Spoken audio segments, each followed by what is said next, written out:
Autumn had come to the island of Sodor. The fields were changing from yellow stubble to brown earth, and a tractor was hard at work as Thomas puffed along.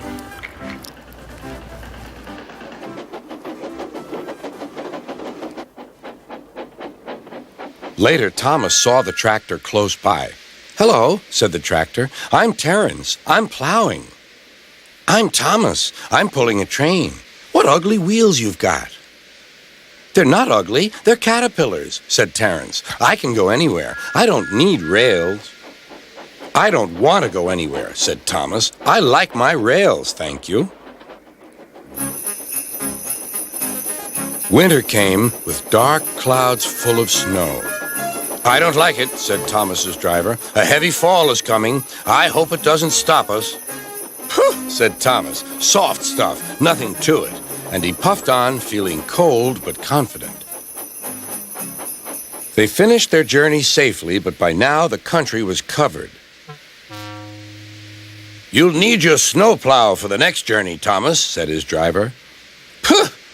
Snow is silly, soft stuff. It won't stop me."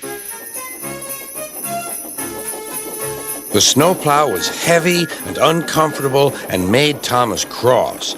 He shook it and he banged it, and when they got back, it was so damaged that the driver had to take it off. "You're a very naughty engine," he said to Thomas.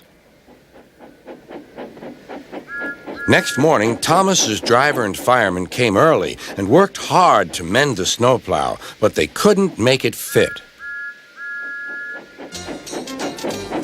Thomas was pleased. "I shan't have to wear it. I shan't have to wear it," he puffed to Annie and Clarabelle. But they were rather worried.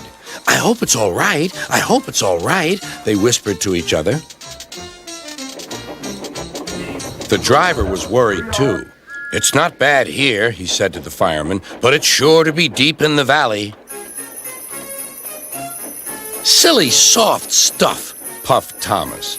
"I didn't need that stupid old thing yesterday, and I shan't today. Snow can't stop me." He rushed into a tunnel thinking how clever he was, but there was trouble ahead. "Cinders and ashes," said Thomas. "I'm stuck."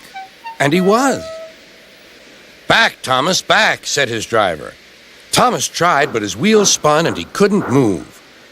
The conductor went back for help, while everyone else tried to dig the snow away. But as fast as they dug, more snow slipped down until Thomas was nearly buried. "Oh, my wheels and coupling rods! I shall have to stop here till I'm frozen. What a silly engine I am!" And Thomas began to cry. At last, a bus came to rescue the passengers. And then, who should come to Thomas's rescue but Terence? Snow never worries him.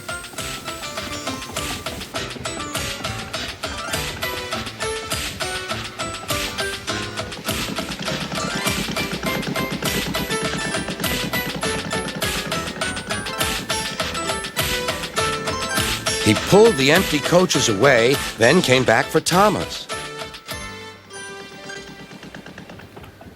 Thomas's wheels were clear, but still spun when he tried to move. Terence tugged and slipped and tugged, and at last dragged Thomas clear of the snow, ready for the journey home.